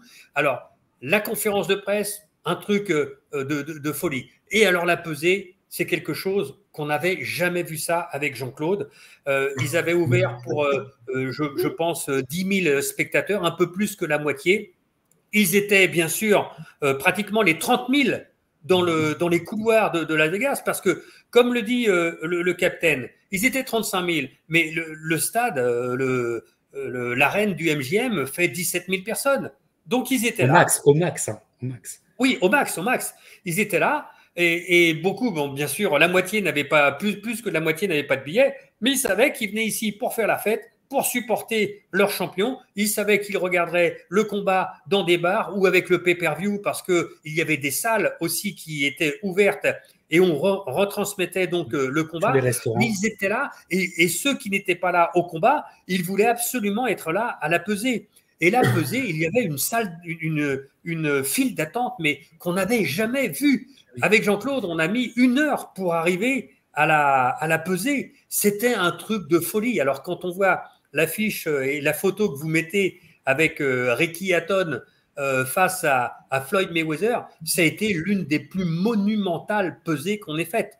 Ça chantait, ça dansait, c'était un truc de folie. Franchement, de ma carrière, j'ai fait beaucoup de choses. J'ai fait à cette époque-là les plus grands combats, mais faire un combat avec un boxeur qui est soutenu par, c'est pas son peuple, par sa ville, par ses amis, par ceux qui lui ressemblent, parce qu'ils étaient tous là. Ils s'étaient mis à sec pour venir ici et pour se payer ce billet, etc. C'est un truc qui, je vous dis, vous dresser les poils sur les bras. C'est quelque chose qu'on n'a pas vu avant et qu'on n'a jamais revu après. Je pense qu'on ne pourra pas revoir ce mot, cette dévotion, parce que le public, parce que Floyd Mayweather n'a pas l'habitude de perdre. Mais le weigh-in et le combat qu'on peut dire du weigh-in, du face-off, il est perdu parce que le public est là. Et la parole, et Ricky Hatton va prendre la parole, il va parler à son public. Et alors là, mais c'est plié. Hein. Là, il dit, vous êtes venu pour qui? Yo! Alors on va lui casser la gueule. Yes! Tu sais, et là qu'est-ce que va répondre Floyd Mayweather? Il peut pas parler au public. Le public l'écrase. J'ai jamais vu ça. Antoine. Ah oui. Excuse-moi, Christian, Antoine. Allez, Antoine. Vas-y. Je me souviens, il y a une photo qui se retrouve sur Internet qui est vraiment marrante aussi de cette promo. C'est quand Mayweather, qui a quand même essayé un peu de déstabiliser Hatton, arrive en maillot de Manchester United. À Manchester. Voilà, il y a une super image, ça c'est assez rigolo. Mais à part ça, évidemment, Floyd, il est dominé parce qu'il n'a pour lui qu'un certain aplomb, mais il n'a pas l'amour des gens, et puis c'est pas quelqu'un qui a beaucoup de répartie, Floyd. C'est un type, comme tu l'as dit, Captain, c'est mécanique, quoi. C'est quelque chose de très... Il n'y a pas de spontanéité chez lui, il n'y a pas de génie de la phrase qui fait mouche, il y a pas de... Son génie, il s'exprime plutôt sur le ring et ça va un peu coûter à Hatton. Bon. Mais l'émotion, alors moi, je n'ai pas évidemment vécu ça du point de vue de Christian, l'émotion devant la télé, elle est assez folle. Objectivement, on sent un truc. On sent un truc à travers ce média, il y a un truc électrique qui passe, il y a quelque chose d'assez fou. On vibre, et j'ai jamais vibré comme ça dans un combat. Alors, j'adore aussi les moments du combat, les quelques moments du combat où le public américain, malgré tout, prend un peu la mouche, parce qu'il y a quand même des Américains dans le MGM, même s'il y a beaucoup d'Anglais. Et on entend quand même les Américains qui chantent USA, USA, qui essaient de contrebalancer le truc, alors que on ne fait pas souvent ça au combat de Floyd. Il suscite rarement ça auprès de son public, mais là, on sent que les mecs sont piqués au vif et qu'ils essaient de répondre. Donc, c'est assez rigolo. Et ça donne une ambiance baroque assez folle. Mais d'ailleurs, les Anglais qui mettront une ambiance à toute la sous-carte, hein, Christian. Toute la sous-carte, il va avoir une ambiance de feu. Alors que quand le capitaine parle de la sous-carte, d'habitude, quand vous avez une grande réunion comme cela, la salle, elle se remplit vraiment juste au dernier combat, donc à l'événement phare. Mais là, ils étaient tous là. Ils étaient déjà tous là bien présents. Ils étaient même tous là bien présents. Il y a eu une anecdote dont je ne sais pas si vous vous souvenez, mais les fans de Hatton avaient la possibilité de rentrer dans la boxe en devenant les sponsors de ce combat. Pour seulement $100, ils pouvaient figurer dans le programme du combat. Oui. Donc, vous payez $100 et ils avaient donc leur nom dans le programme du combat. C'est un truc qui leur offrait un souvenir prestigieux, mais qui, dans cette confrontation, l'idée business, c'était quand même quelque chose de sensationnel. Et je peux vous assurer qu'on les a vus dévaliser quand on est allé au combat 3 heures avant avec Jean-Claude, parce qu'ils étaient déjà tous là, mais ils dévalisaient tout. Il y a eu un nombre au niveau merchandising, mais c'est sûr, ils ont fait un carton. Ils ont fait un carton, mais d'ailleurs, on dit qu'en termes de jeu, la semaine... Et de bière. En termes de bière et de jeu, la semaine du MJM, Ricky Hatton, Floyd Mayweather, est toujours la première, bien plus que Manny Pacquiao Mayweather. Et voilà, en termes d'industrie de Las Vegas, il faut bien comprendre ce que c'est. Arrive le combat, un combat qui restera pour moi une grande frustration. Pourquoi? Parce que c'est un combat en fait qui est totalement géré, quoi qu'on en dise par Floyd Mayweather. Il y a un début de combat avec l'adrénaline du public, avec l'adrénaline de ce début de combat, avec la volonté de faire de Ricky Hatton, où il y a ce moment au deuxième round où il fait un peu trébucher Floyd, et qui est un moment iconique en fait. Mais même dans ces premiers rounds qui sont des rounds plus difficiles pour Floyd, Floyd est quand même en maîtrise. Il a le check hook parfait pour Ricky Hatton pendant tout le combat. Ricky Hatton qui, lui, doit travailler au corps, etc. C'est très compliqué. Et puis, il y a un troisième personnage. Je vais mettre quelques images. Et pourtant, quelqu'un qu'on respecte énormément. Là, vous voyez, c'est une superbe droite en première intention de Floyd Mayweather. Il y a un troisième personnage, c'est Joe Cortez. Parce que là, ça se voit quand même. Joe Cortez fait tout pour que le combat ne soit pas un combat à la Ricky Hatton. Je veux dire, il saute dès le début d'un commencement de clinch, il saute là-dessus, pas invective, mais il réprimande souvent Ricky Hatton. Ricky Hatton ne peut pas faire sa boxe. Il faut lui accorder ça. Alors, aurait-il gagné? Je ne pense pas, mais il ne peut pas faire sa boxe. Et Floyd, aussi, il faut dire aussi quelque chose, Floyd est aussi extraordinaire. Floyd est aussi extraordinaire. Et le combat va progresser. Ricky va avoir de moins en moins de solutions jusqu'à ce 10e round où Floyd frappe plus dur que d'habitude. Et Floyd, et c'est là que c'est assez impressionnant et même choquant, Floyd va arrêter Ricky, quoi. Floyd va arrêter Ricky. Parce que c'était un duel d'invaincus. On oublie, mais c'est un duel d'invaincus de fou.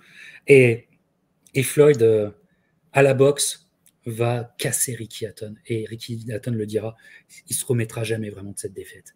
Enfin, je suis allé un peu vite, mais Christian, qui a vécu, qui est là, enfin, qu'est-ce que je suis jaloux, Christian, mais enfin, je ne suis pas jaloux, je suis tellement heureux que tu l'aies vécu sur place parce que c'est un événement immense et c'est un combat finalement aussi assez immense avec des points de frustration. Christian. Oui, alors le premier point de frustration. Alors on va en reparler de l'arbitre. Effectivement, on aurait aimé qu'il puisse laisser le combat faire en sorte que comme s'appelle Ricky Hatton puisse se rapprocher et ne soit pas. Il est malin, Floyd Mayweather. Il a cette attitude de défense où il bloque avec son épaule et ensuite il enlace avec son autre bras. Et du coup, c'est ce qu'il voulait. Ricky Hatton avait dit je dois lui marcher dessus, mais encore plus que d'habitude, je dois vraiment lui travailler au corps, etc. Et on a eu l'impression avec Jean-Claude que George Cortez, effectivement, ne lui a pas laissé la latitude ou a arrêté à certains moments. Alors, Joe Cortez, il faut quand même se rappeler que dans ce siècle-là, c'est l'un des très grands arbitres, avec Richard Steele et Mills Lane notamment. C'est lui qui a arbitré des combats comme Chavez de la Hoya, comme Foreman quand il était revenu contre Morrison, etc. C'est lui qui est d'ailleurs apparu dans Rocky Balboa. Donc là, c'était pas du cinéma sur le ring, mais ça, c'est une première frustration. La deuxième frustration, c'est que on a toujours envie d'y croire. Et quand on voit la première reprise, la deuxième reprise, la cinquième reprise, on se dit allez, on peut la donner à Ricky Hatton. Il a ses supporters qui sont derrière lui. Mais comme le dit le capitaine, et c'est aussi la frustration qu'on a eue peut-être dans une partie de la carrière de Floyd Mayweather, c'est que à la fin, c'est pas comme en football. Hein, vous dites c'est les Anglais qui ont inventé le football et à la fin c'est toujours les Allemands qui gagnent. Ici, la boxe, on boxe et quand vous avez Floyd Mayweather à la fin, c'est toujours Floyd Mayweather qui gagne. Mais il le gagne et c'est vrai que il panique jamais. Il installe sa boxe tranquillement, round après round, et puis il est là, on contre, il sait, il sent qu'il va y avoir une opportunité. Et cette opportunité, quand elle arrive, elle fait mal, et elle envoie 2 fois à terre Ricky Hatton, c'est terminé. Mais c'est vrai que c'est une frustration énorme parce que beaucoup d'Américains aussi espérait une défaite de Mayweather. Parce qu'il n'est pas aimé comme peut l'être De La Hoya, notamment, ou beaucoup d'autres boxeurs. Il est un petit peu antipathique. Et c'est vrai que s'il avait réussi à mettre cette fessée à Floyd Mayweather, là, ça aurait été une bombe atomique. Là, il était au niveau d'un dieu en Angleterre s'il avait gagné. Ah là, c'était. Là, c'était au niveau d'un dieu. Là, il dépassait George Best, tous les grands amours du peuple anglais sur les sportifs. Là, il était le number one définitivement, Antoine. Bien sûr, de toute évidence, il avait percé en venant un peu de nulle part. Il avait connu cette belle histoire qu'on a rappelée jusqu'à présent. Le ciel était la limite. Je crois que ce soir-là, il n'avait pas les moyens de battre Floyd, vraiment. Tu lui aurais mis Tony Weeks à la place de Joe Cortez. Je pense à Weeks parce que c'était l'arbitre du premier Maïdana. Et lui, effectivement, il a laissé boxer Maïdana à Weeks. Et pour autant, Floyd avait à la fois les solutions techniques et puis aussi la force physique pour museler Hatton. Parce où l'on reparle de Hatton en welter, mais quelque part, Floyd, physiquement, avait du répondant. Quand on voit dans les clinches, il n'est pas, même si Cortez les sépare vite, il n'est pas dominé physiquement par Hatton. Simplement, effectivement, il veut éviter que ce soit le combat de Ricky, il veut éviter que Ricky impressionne les juges, mais il n'a pas spécialement... il n'a pas peur pour sa vie, certainement pas. Alors après, c'est Floyd, c'est-à-dire qu'il s'ajuste. Il met le coup de gauche en avant en permanence au moment où Hatton essaye de rentrer. Il lui met aussi très rapidement soit des check hooks du gauche, soit des droites en première intention quand Hatton avance. Hatton ne bouge pas la tête. Contre Floyd, ne pas bouger la tête, c'est suicidaire. Et Hatton ne bouge pas la tête. Il avance en ligne, en permanence. Donc, il offre une cible, quelque part, à son adversaire.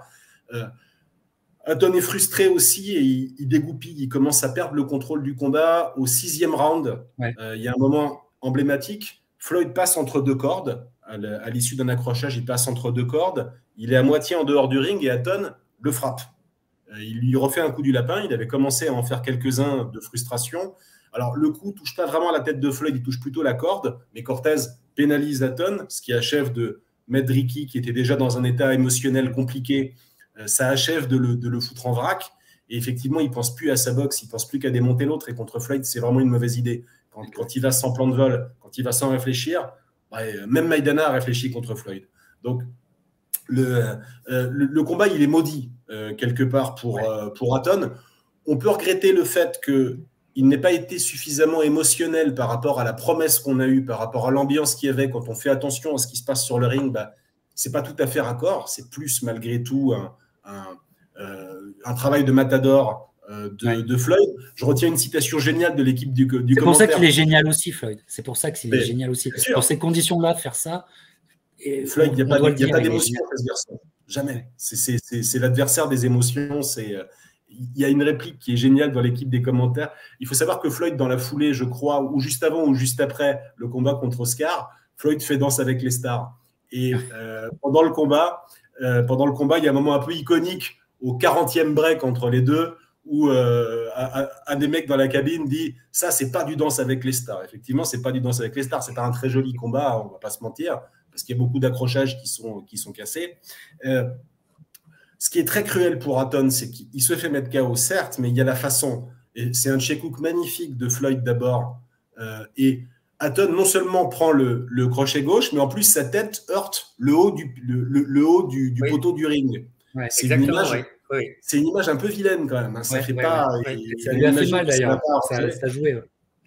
Et puis l'autre cruauté, c'est que quand Floyd a senti le goût du sang, il sait très bien qu'Hatton est fini. Et quand le combat reprend, il lui remet 2 crochets gauche et Hatton tombe à retardement en fait. Il lui met c'est pas des coups au foie, c'est des coups à la tête. Et Hatton retombe à retardement et la Cortez, c'est qu'il est fini et tu sens qu'il a pris pour. Tu l'as dit. Il y a commotion. Il y a commotion. À ce combat-là, il finit le combat cassé. Floyd tapait encore un peu à l'époque. On était en welter, il faisait un peu gaffe, mais quand il sentait que son adversaire avait mal, il était capable de taper. Et au round 8, Hatton déguste, ce qui rend d'autant plus brave le fait qu'il reparte au round 9, un peu comme à la guerre. Déjà au round 8, tu es un peu inquiet, quoi. Ouais. Au round 9, il repart, les spectateurs s'en mettent à chanter, etc. Et au 10, tu t'aperçois que c'était une embellie finale, mais que ça ne voulait pas dire grand-chose. C'est un combat qui fait... C'est à la fois un souvenir de boxe phénoménal, par l'ampleur de l'événement et un crève-cœur quand tu regardes le combat, c'est parce que c'est pas tout à fait à la hauteur de la promesse et parce que le gentil, c'est Hatton. Et le gentil a perdu. Voilà, et le gentil a perdu. Et ça sera quelque chose qui le détruira intérieurement pendant des années, hein, cette défaite contre Floyd Mayweather. Mais on parle d'une méga star. Et comment continuer sa carrière? Eh bien, avec un homecoming fight. Ricky Hatton, en 2008, va revenir, je crois qu'on est en mai 2008, et va remplir un stade. Parce que c'est Ricky Hatton. Le nouveau stade de Manchester City. Voilà. Pour son combat de retour, qui sera combat oublié, hein, contre Juan Lascano. Combat qui sera compliqué parce que on sent que Ricky il doit revenir, on sent qu'il a été meurtri par le combat contre Floyd Mayweather, mais encore une fois, nous ne sommes pas que dans de la boxe. Nous sommes aussi dans une relation entre un homme et son peuple. Vous voyez ? Et l'événement est ça aussi. C'est une relation entre un homme et son peuple. Parce que il remplit le stade de Manchester. Bon, évidemment, il est chez lui.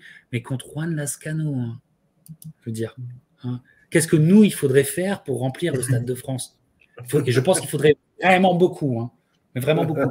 Et donc, ça vous dit ça. Mais combat compliqué. Combat qui est aussi... Enfin, soirée qui est aussi célèbre parce qu'il y a Paulie Malignaggi en sous-carte et qui a pas des dreadlocks, mais qui a ses tresses qui l'empêchent de boxer. Donc, il se fait couper les tresses entre 2 rounds. Voilà. Et Paulie Malignaggi, il est là pourquoi ? Parce qu'on essaye de monter un Ricky Hatton Malignaggi fight. Voilà. Que dire, à part que soirée compliquée, même s'il y a un très beau Blue Moon pour Ricky Hatton, et que le combat est ce qu'il est, mais en fait, c'est... Comment dire ? Ce qui est important, c'est que l'histoire d'amour continue, en fait, Christian. C'est ça qu'il faut retenir. Oui, parce qu'en Angleterre, on le sait, avec les supporters de football, et avec notamment de Manchester City, enfin de tous ces clubs-là, quand on est supporter à vie. Exact. Donc ça, c'est une chose. Et puis, en boxe, encore plus en Angleterre, quand on a une idole, on ne le laisse pas tomber comme on peut le faire avec, dans la vie de tous les jours avec les sans-abri. On pourra en revenir justement sur cela parce que c'est une période compliquée pour Ricky Hatton. Il se voyait au firmament là-bas aux États-Unis. Et quand vous êtes boxeur et que vous perdez pour la première fois, parce que ça, on ne l'a pas assez souligné, mais ces 2 boxeurs, Mayweather et Ricky Hatton, étaient invaincus. Vous étiez invaincus, vous avez perdu pour la première fois de votre carrière. Une défaite, c'est dans la vie d'un champion, d'un sportif, et encore plus d'un boxeur, ça vous emmène beaucoup à la dépression. Et dans ces moments-là, quand vous êtes en haut de l'affiche, tout est beau, vous êtes adulé, vénéré, tout ce que vous voulez. Quand vous perdez, bon, on n'en est pas encore là avec Ricky Hatton, mais voilà, on commence à se brouiller. Alors on se brouille avec sa famille, on se brouille avec ses amis, on se brouille avec un petit peu tout le monde. Et du coup, tout ça, c'est une autre vie qui commence. Et cette vie, elle commence aussi du côté bien sûr de Ricky Hatton. Alors, on va le voir après ce combat, puisqu'il y aura l'objectif, c'est de revenir. C'est de revenir et de retenter un gros coup. Et le gros coup, allez, on va parler rapidement de ce combat-là, mais ensuite d'aller sur Malignaggi. Et puis c'était surtout d'avoir une autre opportunité face à un très très grand, et ça va arriver. Ça va arriver, Antoine. Je ne sais pas si tu veux rajouter quelque chose. Sinon, on va aller en novembre de la même année contre Malignaggi. Très vite, effectivement, Lascano n'est pas le bagarreur mexicain typique. Il a quand même une certaine... il va le boxer en technicien, les mains bien hautes. Il ne veut pas aller à la guerre. Hatton va plutôt imposer son physique pendant le combat. C'est ce qui va faire la décision. Puis en plus, il boxe chez lui, bien sûr. Mais il est secoué. Il prend une praline au 8e, une praline au 10e. on sent que ça va pas. On sent que son capital santé, son capital menton est un peu entamé. Blague quand même sur laquelle il faut revenir. Il arrive au stade en costume de gros parce qu'on l'a appelé Ricky Fatton vu qu'il avait pris beaucoup de poids. Et ils ont même fait une chanson Ricky Fatton. Un humoriste a fait une chanson Ricky Fatton et voilà. Et regardez. Et il va faire énorme. 2 fois. Cette année-là, il va arriver avec voilà. Il est Ricky Fatton, vous voyez. Et il explique même la compagnie qui a créé ce costume, parce que c'était tout un challenge pour créer un costume qui puisse s'enlever aussi vite sur le ring. C'est génial. Dans le livre, il y a tout. Il y a tout sur Ricky Fatton et vous avez même les paroles de Ricky Fatton. Alors, il boxait contre Malignaggi. Malignaggi, on sait, c'est pas un puncher, il ferait pas mal à une mouche au niveau de son punch. Mais c'est un excellentissime boxeur, surtout à cette période-là. Faut pas déconner. À cette époque-là, Malignaggi, il est aussi dans ses combats contre Juan Diaz, tout ça. C'est un excellentissime boxeur qui te boxera 12 rounds, effectivement. Évidemment, il te fera pas mal, mais il te boxera. Donc, à ce moment-là, ça veut dire quelque chose de prendre Paulie Malignaggi. Et il y a le combat. Mais le combat, encore, va être au confluent, c'est pour ça que Ricky Hatton est une méga star, au confluent d'Hollywood, au confluent de la musique et tout ça. C'est Oasis qui rentre avec Ricky Hatton. Tu vois, c'est Oasis, c'est le groupe de Manchester qui rentre avec Ricky Hatton, tu vois. Ils sont là, les deux, les frères qui peuvent plus se blairer maintenant, mais ils sont là pour Ricky Hatton. Et d'ailleurs, Liam Gallagher ne sait pas trop y faire, donc il rentre sur le ring avec une ceinture et tout de suite il va aller chambrer Paulie Malignaggi tout de suite. Vous pouvez le voir sur les images, il comprend pas qu'il faut qu'il reste sur son un côté du ring. Il va tout de suite chambrer les mecs, tu sais, il va toujours chercher la merde aux mecs de c'est génial à voir. C'est génial à voir. Et puis, comme le disait Christian, Ricky a besoin de se rafraîchir l'esprit. Et il choisit comme entraîneur, pour changer complètement d'entraîneur et de mode d'entraînement, Floyd Mayweather senior.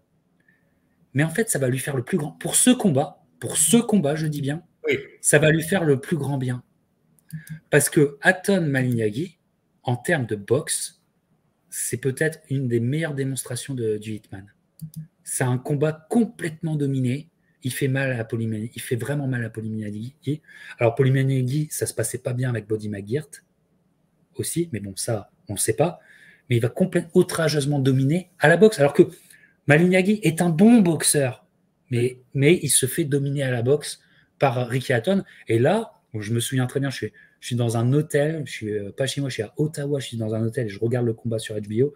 Je me dis, merde, wow, ah ben il est de retour le Hitman. Et c'est l'impression qu'il voulait donner. Et il y a tout Hollywood qui est là. Il y a tout Hollywood, il y a Stallone qui est là, il y a Brad Pitt, Angelina qui sont là et tout. Et écoute, belle soirée en fait. Alors peut-être que les apparences sont un peu trop trompeuses, mais belle soirée qui relance complètement le délire Ricky Hatton, Christian. Oui, parce qu'on a besoin, quand on veut revenir au plus haut niveau, il faut quand même affronter des boxeurs qui ont un nom, qui ont une carrière. C'était le cas de Paul Malignaggi et justement pour ce combat-là il avait besoin de plusieurs choses. Un, de montrer qu'il était toujours Ricky Hatton et non pas Ricky Fatton. Il a fait un régime, c'est vrai qu'il avait commencé à prendre du poids et c'était quelque chose qui est inconciliable, on le sait bien sûr avec la boxe. La deuxième, vous l'avez dit, rentrer avec les frères Gallagher, le groupe Oasis, c'est quand même quelque chose d'incommensurable, quoi. Pour les mecs de Manchester. C'est une chose qu'on n'a jamais vue en boxe lors des dernières décennies. Vous avez, parce que là, je ne parle pas des rappeurs ou etc. Parce que là, c'est faire venir les frères Gallagher là-bas, c'est quand même quelque chose d'exceptionnel. Et puis, il y a ce combat qui permet à Ricky Hatton de montrer qu'il est toujours bien présent, qu'il a toujours l'envie et le pouvoir de détruire. Et c'est ce qui va lui permettre, justement, en fin de combat, je ne sais plus dans quelle reprise c'était, 10e, 11e. C'est un 11e reprise. 11e reprise. 11e reprise, voilà, où il trouve la solution. Mais voilà, c'est un combat qui est là sur la route d'une autre grande idole, parce que je n'ai pas encore donné le nom, mais Ricky Hatton. Et puis, donc, dans son coin, on a. Parce qu'à l'époque, le combat est organisé par la Golden Boy Promotion et par Dibella. Et on a vraiment envie de retrouver Hatton au plus haut niveau à Las Vegas. Contre qui? Je vous laisse, Captain, pour la suite. Antoine, je ne sais pas si tu vas revenir sur Paulie, sinon je vais m'engager dans un nouveau chapitre. Pour battre Hatton, il faut lui donner, il faut pouvoir lui envoyer un truc qui le fasse réfléchir ou qui le stoppe. Et Paulie, évidemment, il donne son gauche plein de fois, mais ça ne stoppe pas Hatton. En plus, les effets, effectivement, de Floyd Senior sont plutôt positifs. Hatton boxe bien. N'oublions pas qu'à l'époque, Manny Nadji n'avait été battu qu'une fois en carrière, c'était par Miguel Cotto, et qu'il avait fini le combat. Après une guerre. Donc voilà, il avait fini le combat contre Cotto, et le Cotto de l'époque était une machine. Donc ça veut bien dire. Avec mâchoire brisée. Est assez impressionnant. Voilà. Il est très impressionnant. L'effet, la sensation après est très impressionnant. D'où le fait que, parce que ça se passe, ce combat, il se passe au MGM Grand Garden Arena. Et le MGM veut continuer. C'est une association. Et le MGM va pousser pour le combat dont vous parle Christian.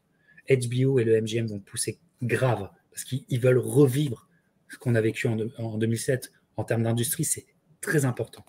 Va arriver ce méga fight, mais en termes industriels, c'est le moment pour le faire. Le World Collide face à un Hall of Famer déjà à l'époque. On est fou bouillant. Je me souviens comme si c'était hier de toute la journée à attendre ce combat. Je m'en souviens comme si c'était hier. J'en pouvais plus d'attendre ce combat. J'en pouvais plus. C'est bien sûr ce combat. Pacquiao contre Hatton. Et finalement, en termes industriels, il faut faire ce combat, mais en termes sportifs, il fallait absolument pas faire ce combat. Absolument pas faire. Pourquoi? D'une part, Manny Pacquiao 2009. Manny Pacquiao 2009. Je dis que ça. Si tu connais la boxe, tu sais qu'il est imprenable. D'une part. Et puis, autant ça lui avait rafraîchi l'esprit d'être avec Floyd Mayweather Senior pour Paulie Malignaggi, autant ça va pas mal. La préparation pour Pacquiao, c'est pas des excuses, mais ça va mal se passer. Surentraînement, Floyd qui ne sait pas donner les pads en gaucher et qui, au lieu de dire « ah, je sais pas le faire », va dire « ah non, va inventer des excuses, ils vont se prendre la tête ». C'est des prises de tête. Il ne faut pas que tu n'aies pas un camp d'entraînement comme ça quand tu vas affronter Manny Pacquiao. Et ce qui va se passer, c'est peut-être, honnêtement, dans les années 2000, c'est un des plus grands effrois. Parce qu'on en a parlé souvent, il n'y a pas combat. Il n'y a pas combat. Tout simplement, Manny arrive, il est d'une surpuissance et Ricky se fait allumer, non pas par la gauche, mais aussi par le crochet droit de Pacquiao, qui va le faire réfléchir. Ce crochet droit va le faire réfléchir tellement dans un premier round catastrophique où il va 2 fois à terre et on va aller sur le deuxième round et il est tellement, il ne sait plus comment penser. Il y a ce fameux crochet droit qui fait mal et on n'y pense plus et boum la gauche et là, poum, là allongé et là on a peur. Pour moi, il est mort. Pour moi, et symboliquement, il est mort. Et symboliquement, c'est terrible. Et Manny Pacquiao a absolument détruit comme ça le Hitman. Christian, sacré souvenir aussi, mais un souvenir d'effroi, hein, Christian.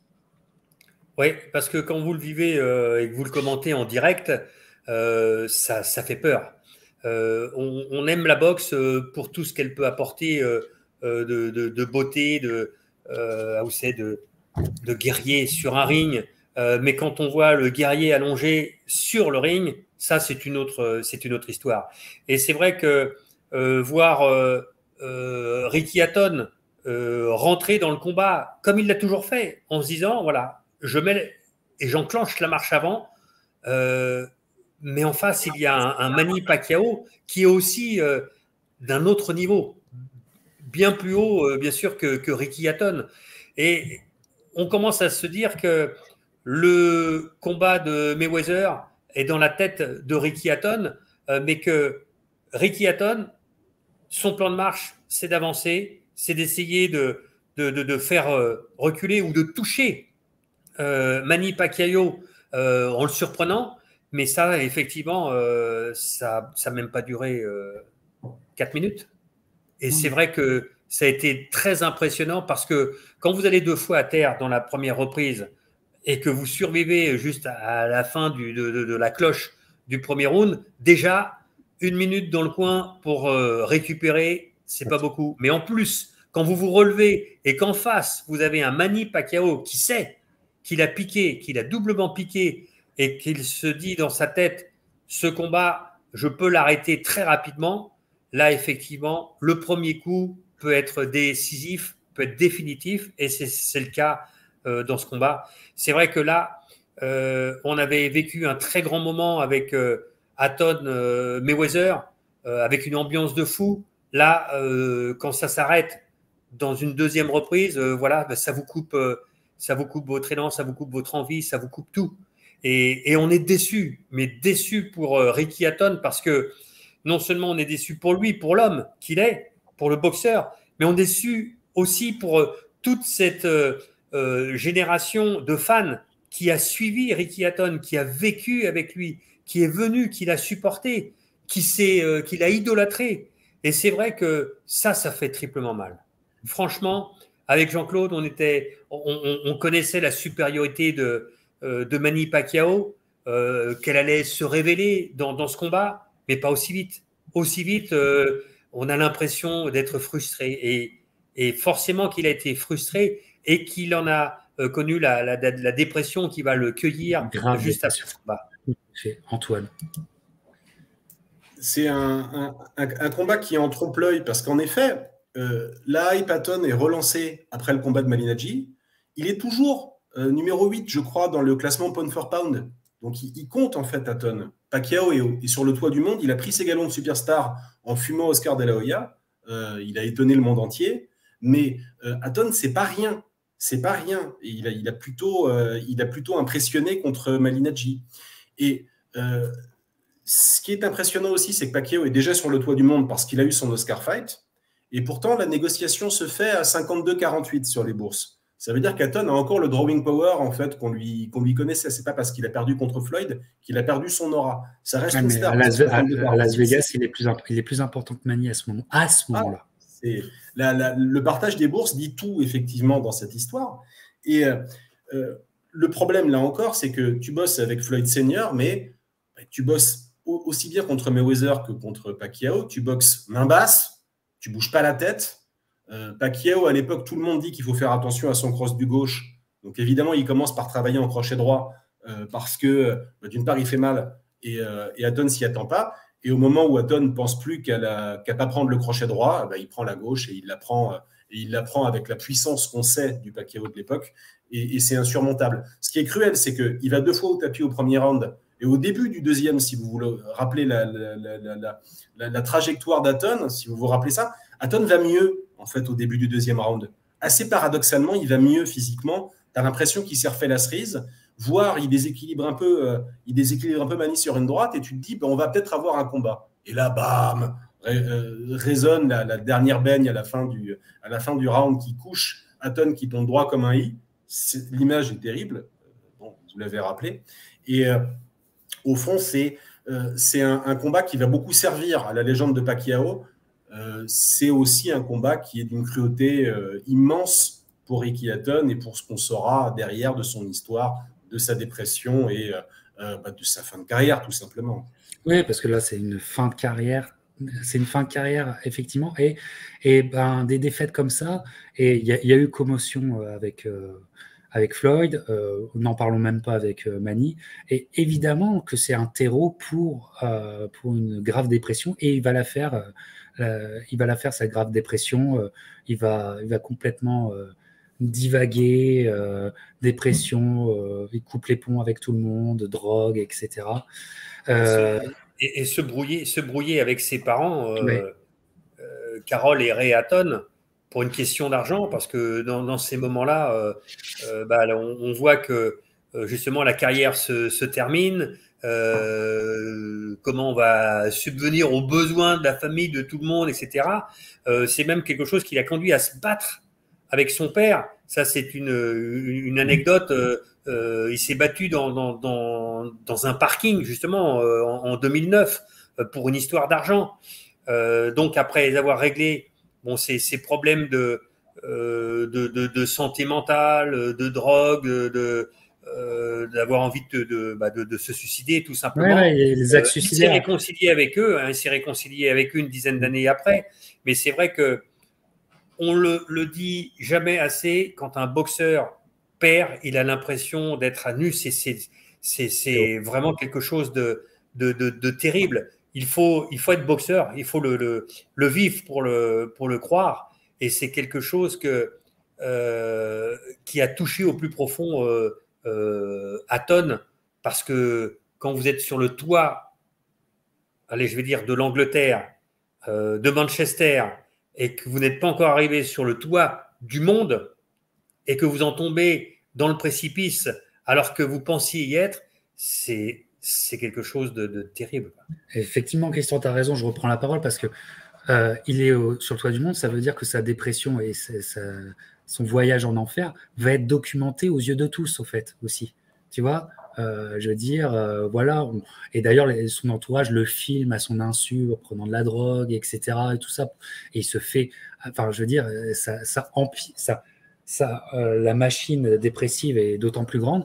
Et en fait, il va gagner le combat de sa vie, en fait. En combattant cette dépression. Alors, il y aura un retour sur le ring. Je crois que c'est pour un titre européen contre Shevchenko en 2012, un combat qu'il va perdre. Il aurait pas dû, d'ailleurs. Enfin, le Ricky Hatton aurait gagné haut la main ce combat. Malheureusement, il n'est plus le grand Ricky Hatton, il n'est plus le Hitman. Et il se fait d'ailleurs battre sur un coup au corps, si je me souviens bien. Et ça, symboliquement, c'est terrible. Mais ne parlons même pas de ce combat. Mais il va réussir à s'en sortir, et ça, c'est un vrai beau combat gagné, parce que c'est pas simplement vivre une dépression, c'est vivre une dépression aux yeux de tous, vu que tu es une méga star. C'est pas simple à gérer. Et en fait, l'histoire va être belle parce qu'il va s'en sortir, il va devenir entraîneur. Moi, je trouve que c'est un très bon entraîneur. Honnêtement, c'est un très bon conditionneur, un très bon entraîneur. Maintenant, il vit une vie simple à Manchester. Il a parfois des petits poids lourds qui l'aident comme ça, et tu trouves qu'il est en train de s'accomplir. Et puis, des années plus tard, il fait son jubilé pour fermer cette histoire d'amour avec le public et c'est arrivé il y a quelques mois de ça, finaliser son histoire d'amour avec Manchester, un jubilé, et regarde, pour son jubilé, qui il va affronter? Marco Antonio Barrera, son ami, qui vient l'affronter pour un combat d'exhibition, pour son jubilé, et pour bien finir l'histoire. Et ils ont bien fini l'histoire. Et Ricky Hatton a réussi, je pense vraiment un vrai combat de la vie, a réussi à bien finaliser son histoire. Et c'est pour ça que Ricky Hatton est un héros. Et Ricky Hatton est aimé de tous, Antoine. Ricky Hatton est évidemment aimé de tous, et quand on y réfléchit, alors c'est la question un peu rituelle que tu poses, Captain, sur le potentiel de Hall of Fame du bonhomme.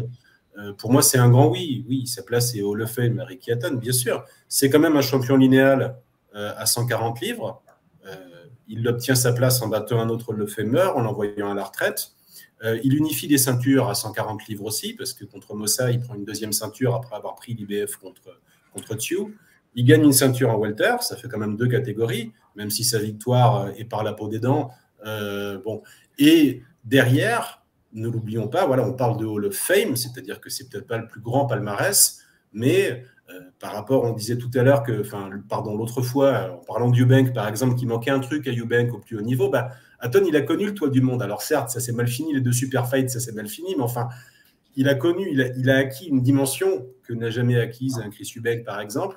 Et le tout, quand tu resitues l'histoire, c'est une Cinderella story, parce que j'en reviens à cette histoire du boxeur qui est formaté pour le marché domestique et qui finit par dépasser ça, qui finit parce qu'il en a envie et parce qu'il en a le talent.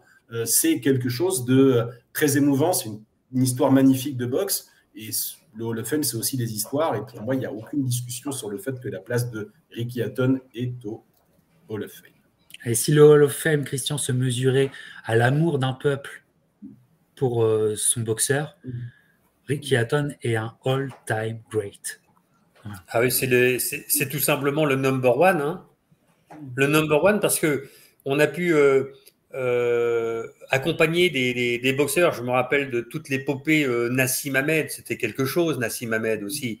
C'était un autre style de boxeur, mais il ne déplaçait pas les foules comme a pu le faire Ricky Hatton. C'était vraiment le boxeur de son peuple, le boxeur simple qui savait donner sur le ring, qui savait donner aussi autour de lui.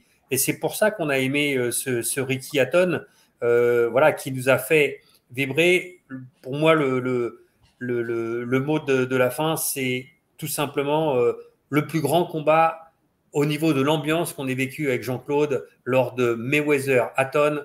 On n'a jamais vécu mieux, si ce n'est les 136 000 personnes dont on a déjà parlé, spectateurs, avec Chavez dans le stade Aztec de Mexico, qui là, ça c'est autre chose. Mais ça mais dans une salle, voilà, où vous pouvez avoir 20 000, 30 000, 50 000 spectateurs, non. On est allé en Angleterre, on a fait des combats avec Frank Bruno, on a fait Lennox Lewis en Angleterre. Jamais on a vu cette ambiance-là. Jamais. Et pour ça, on ne peut dire qu'une chose, c'est merci, monsieur Ricky Hatton. There is only one Ricky Hatton. C'est le mot de la fin. Merci Christian Dave pour la voix de la boxe. Merci 130livres.com, le blog de la boxe notamment, et le Captain Crochet pour vous servir. Bientôt, de nouvelles discussions Hall of Fame arrivent. Tenez-vous prêts, restez branchés. Merci messieurs et portez-vous bien. Ciao!